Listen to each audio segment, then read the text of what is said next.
मेरो पितामहरुलाई जिउँदै निलेर पेटमा पचाएर मुखबाट उकाल्ने एनाकोन्डाहरुको राज छ। यही चैत 29 गतेदेखि नेपाली सिनेमा घरमा दुई ठूला ब्यानरमा बनेका चलचित्र पिताम्बर र कर्मले कदम चालेको थियो र यी दुई सिनेमाले आज आएर बक्स अफिस कलेक्सनमा 3 दिन पार गर्दैछ। 3 दिन पार गर्दासम्म यी दुई सिनेमाले के कति बक्स अफिस कलेक्सन गर्न सफल भयो र कुन सिनेमाले धेरै कमायो, कुन सिनेमाले कम कमायो, सबै जानकारी आजको यसै भिडियोमा तपाईलाई दिन गइरहेको छु। यी दुई सिनेमा यतिखेर भिडन्दमा रहेका छन्। दुवै सिनेमाको फ्यान फलोइङ एकदमै राम्रो रहेको छ, किनकि कर्म चलचित्रमा पनि एकदमै राम्रो अभिनय गर्ने फ्यान फलोइङ राम्रो भएको कर्मको एकदमै सुपरस्टार विपिन कार्कीले अभिनय गरेका छन्। त्यसैगरी पिताम्बरमा त मल्टी स्टारर रहेको छ, धेरै स्टारहरूले अभिनय गरेको छ र यी सिनेमाहरूले कति बक्स अफिस कलेक्सनमा तोड्न सके त पूरा जानकारी आजको यसै भिडियोमा तपाईलाई दिनेछौँ। र यो सिनेमाहरूको बजेट के कति थियो त, सिनेमा कति बजेटमा निर्माण भएको थियो र सिनेमाले हिट हुनको लागि कति कमाउनु पर्छ त, पूरा जानकारी आजको यसै भिडियोमा तपाईलाई दिनेछु। त्यसैले पनि भिडियो कृपया अन्तिमसम्म हेर्न भने नबिर्सिनु होला। र भिडियो सुरु गर्नुभन्दा अगाडि यदि तपाईहरुलाई साच्चै कर्म मन परेको छ अथवा तपाई विपिन कार्कीको फ्यान हुनुहुन्छ भने कृपया भिडियोलाई लाइक गर्न भने नबिर्सिनु होला। र यदि तपाईहरु पिताम्बरको फ्यान हुनुहुन्छ, पिताम्बरको कलाकारको फ्यान हुनुहुन्छ भने कृपया कमेन्टमा कमेन्ट गर्नु होला कुन कलाकारको फ्यान हुनुहुन्छ।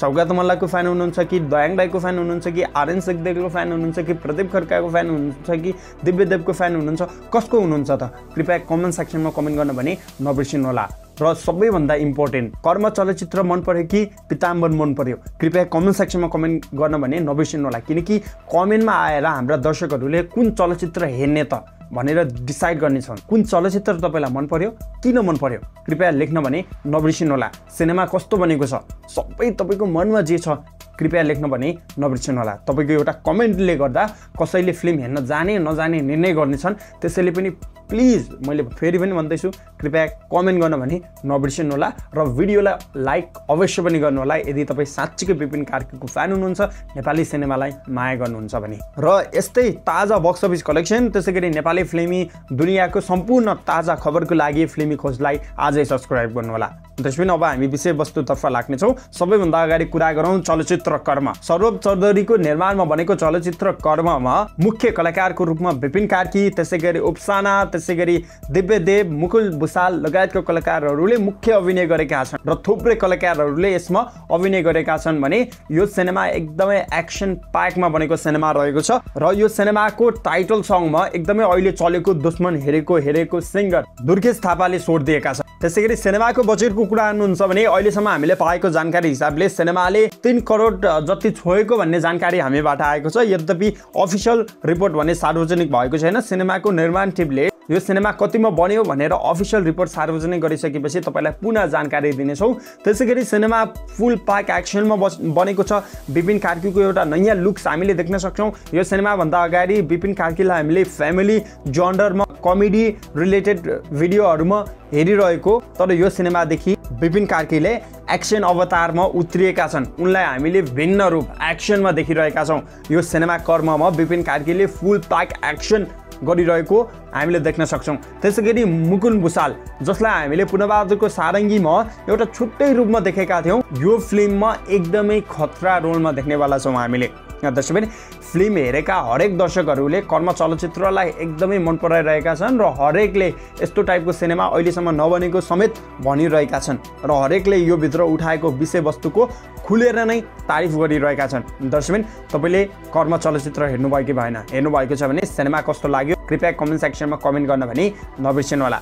दर्शक अब हामी बक्स अफिस कलेक्सनको बारेमा कुरा गर्नेछौँ। सिनेमाको अहिलेसम्म अफिसियल रिपोर्ट भने सार्वजनिक भएको छैन, तर हामीले पाएको जानकारी हिसाबले सिनेमाले पहिलो दिन 30 देखि 50 लाखको टोटल ग्रस कलेक्सन गर्न सफल भएको जानकारी हामीबाट आएको छ। त्यसैगरी सिनेमाले दोस्रो दिन यानि कि हिजोसम्मले 50 लाखदेखि 60 लाखसम्म कलेक्सन गरेको जानकारी हामीले प्राप्त गरेका छौँ र आज सिनेमाको तेस्रो दिन चल्दैछ। आज पनि सिनेमाको ठिकठाकै बुकिङहरू रहेको छ। आज अलिकति छुट्टीको दिन रहेको छैन, त्यसैले पनि आज पनि सिनेमाले 50 लाख भन्दा माथि नै ग्रस कलेक्सन गर्छ जस्तो हामीलाई लागेको छ।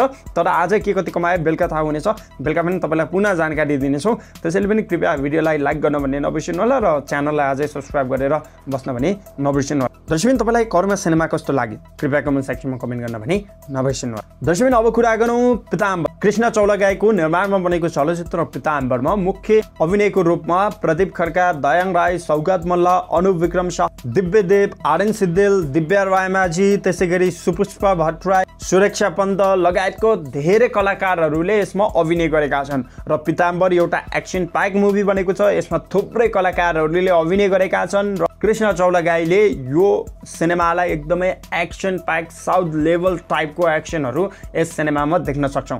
हरेक अडियन्सहरूले जसले यो सिनेमा हेरेका छन् हरेकले यसलाई साउथ मुभीसँग कम्पेयर गरिरहेका छन्, हरेकले मन पराइरहेका छन्, सबैले यो सिनेमाको पार्ट 2 को डिमान्ड गरिरहेका छन्। दर्शकबिन यतिखेर र सिनेमालाई यतिखेर हिट हुनेमा कसैले पनि नरोक्ने अवस्था रहेको छ किनकि सिनेमाको हरेक सोहरू हाउसफुल देख्न सक्छ र यतिखेर कलाकारहरूले गएर अडियन्सहरूलाई पनि भेट्ने सिलसिलाहरू नै चलिरहेको छ। हलमै गएर हल रिपोर्टिङहरू लिइरहेको छ र हरेक कलाकारहरूको अडियन्सहरूले तारिफ गरिरहेका छन् र एउटा अचम्मको कुरा के छ भन्दाखेरि हरेक सिनेमा हेरेपछि दर्शकहरूलाई हिरो मनपर्छ, तर यो सिनेमा पीताम्बर हेरेपछि हरेक दर्शकहरूलाई भिलेन पनि मन पर्न थालेको छ। भिलेनको खुलेर तारिफ गरिरहेका छन्। हरेक अडियन्सहरूले सौगात मल्लको खुलेर तारिफ गरिरहेका छन्। दर्शकबिन सौगात मल्लको एक्टिङ तपाईँलाई कस्तो लाग्छ कृपया कमेन्ट सेक्सनमा कमेन्ट गर्न पनि नबिर्सिनुहोला।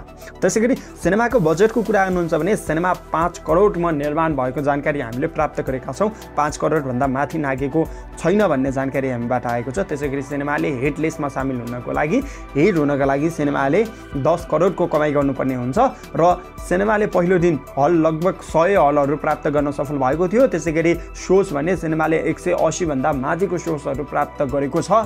त्यसैगरी एडभान्स बुकिङको कुरा गर्नुहुन्छ भने सिनेमाले पहिलो दिन ठिकैको एडभान्स बुकिङ गरेको थियो। हामीले सोचेको जस्तो ऱ्यापिड फायरमा भने गएको थिएन, तर अब अहिले अडियन्सहरूको माउथ अफ वर्डको कारणले गर्दा सिनेमाले राम्रै बुकिङहरू पाइरहेको छ। एउटा अडियन्सहरूले हेरिसकेपछि त्यो अडियन्सहरूले आफ्ना साथीहरूलाई अरू सोसियल मिडियामा गएर भनेको कारणले गर्दा यतिखेर टिकटहरू सोल्ड आउट भएको अवस्था हामीले देख्न सक्छौँ र हरेक अडियन्सले यो फिल्मलाई माया गरिरहेको छ। दर्शकबिन अब हामी बक्स अफिस कलेक्सनको बारेमा कुरा गर्नेछौँ। सिनेमाले पहिलो दिन 80 देखि 90 लाखको कलेक्सन गरेको जानकारी हामीबाट आएको छ। त्यसैगरी सिनेमाले हिजो 2 दिन सिनेमाले 70 देखि 1 करोड कमाएको भन्ने जानकारी हामीलाई आएको छ। हिजो शनिबारको दिन पनि रहेको थियो, त्यसैले पनि धेरै अडियन्सहरूले सिनेमा हेर्ने फुर्सद पाएका थिए होला। आज सिनेमाको तेस्रो दिन चलिरहेको छ र तेस्रो दिन पनि सिनेमाको एडभान्स बुकिङ अनलाइन बुकिङ हेर्ने हो भने राम्रै चलेको छ र आज तेस्रो दिन के कति कमायो भन्ने कुरा त अब बेलुका थाहा हुनेछ। बेलुका म फेरि पनि तपाईँलाई अपडेट दिनेछु, तर अहिलेसम्म भने अफिसियल टिमदेखि यसको अफिसियल रिपोर्ट भने कुनै सार्वजनिक भएको छैन। केही दिनमा नै यसको अफिसियल रिपोर्ट सार्वजनिक गर्ने जानकारी हामीबाट आएको छ। सोही दिन हामी तपाईँलाई फेरि पनि अपडेट गराउनेछौँ। कृपया च्यानललाई सब्सक्राइब गर्न भने नबिर्सिनुहोला।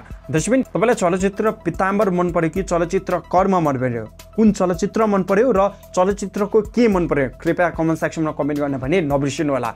मैले फेरि पनि भन्दैछु दर्शकबिन तपाईँको कमेन्टले गर्दा कसैलाई फाइदा हुनेछ, अरूहरूले आएर तपाईँको कमेन्ट पढ्नेछन् र त्यसैगरी राम्रो कमेन्टलाई हामीले पिन पनि गर्नेछौँ। कृपया कमेन्ट गर्ने भने नबिर्सिनुहोला र यदि तपाईँ साँच्चीकै विपिन कार्कीको फ्यान हुनुहुन्छ भने भिडियोलाई अवश्य पनि एक लाइक गर्न भने नबिर्सिनुहोला।